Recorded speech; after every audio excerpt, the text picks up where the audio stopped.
Welcome back, everybody. It's Friday, January 3rd, 2025.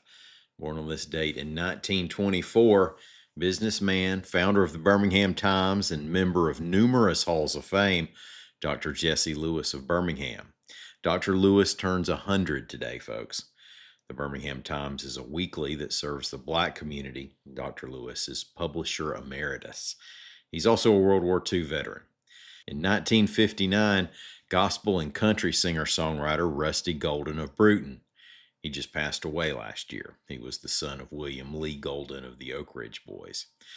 Today, let's talk about animals that it's a particularly bad idea to mistreat culturally, another Alabama victim in New Orleans, and where U-Haul says people are moving. I'm Mike Morgan, and we're down in Alabama.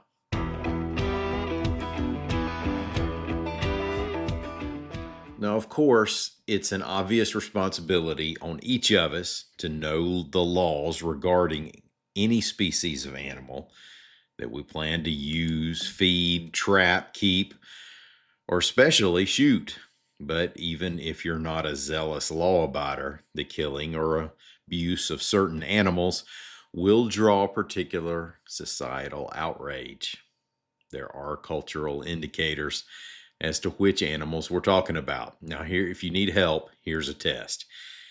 If people make the conservation of a species part of their own personal identity through license plates, bumper stickers, and t-shirts, it's a terrible idea to mistreat that species. Now, I'm thinking of nesting sea turtles and manatees.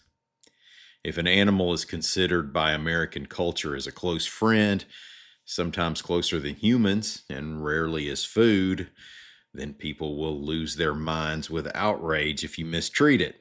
I'm thinking of horses and domesticated dogs.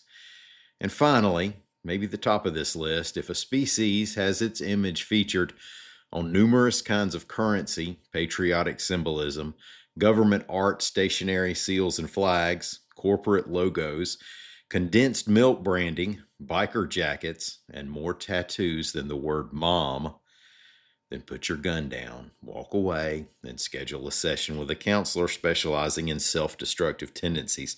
From our You Ain't From Around Here, Are You Son news category, AL.com's Howard Koplowitz reports that an American bald eagle was fatally shot nearly a month ago in Lawrence County, and the U.S. Fish and Wildlife Service is offering a $2,500 reward for tips that lead to a conviction in the case. The feds, as well as the Alabama Department of Conservation and Natural Resources, are looking for any information you might have. Call Special Agent Brad Rabelais or the Alabama Game Watch hotline. I'll put those numbers in show notes. The eagle was found December 8th near Mount Hope. The big birds are protected by the Bald and Golden Eagle Protection Act. Now, if you violate that act, you can get up to a $100,000 fine and or up to a year in prison. But, as Drew says on the Showcase Showdown, that's not all.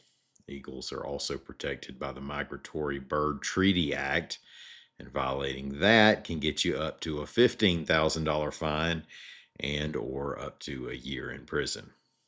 Also, while we're on bald eagles, do you know how long the bald eagle has been our national bird? The answer to that is 10 days. That may surprise you if you weren't around the news on Christmas Eve or Christmas Day. Now, on December 24th, President Biden signed into law legislation that officially, finally, made the bald eagle our national bird. Now, it's been our national symbol since 1782, when a very young Congress designated it as such, along with the finalizing of our Great Seal with the E Pluribus Unum motto. Incidentally, our other national animal is the American bison, which became the national mammal in 2016. Now reckon where people rank on that mammal list. A second Alabama victim has surfaced in the New Year's Day terror attack in which a man drove a truck with an ISIS flag into a crowd in New Orleans. AL.com's Carol Robinson reports that Drew Dolphin was among the 15 killed. Dolphin graduated from Alabama Christian Academy in Montgomery in 2016 and from Auburn University in 2023. His family said he loved days on Lake Martin, and his LinkedIn profile said he worked for Honda after graduating. He was 26 years old. And here is another from our You Ain't From Around Here, Are You Son news category. The U-Haul migration measure has already been released for 2024, reports AL.com's William Thornton.